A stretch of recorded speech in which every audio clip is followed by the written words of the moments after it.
Kilalanin si Menelaos, isang hari ng Mycenae, Sparta at isang pangunahing tauhan sa digmaang Trojan na pinamunuan ng Spartan na bahagi ng sinaunang hukbong Griego sa ilalim ng kanyang nakakatandang kapatid na si Agamemnon, hari ng Mycenae. Ayon sa Iliad, nagsimula ang digmaang Trojan dahil sa pagtakbo ng asawa ni Menelaos na si Helen sa Troy, kasama ang prinsipe ng Troy na si Paris.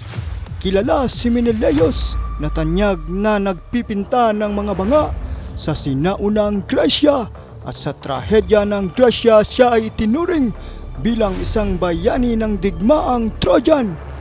Inilarawan si Menelaos bilang may katamtamang tangkad, may kulay kastanyong buhok at guwapo.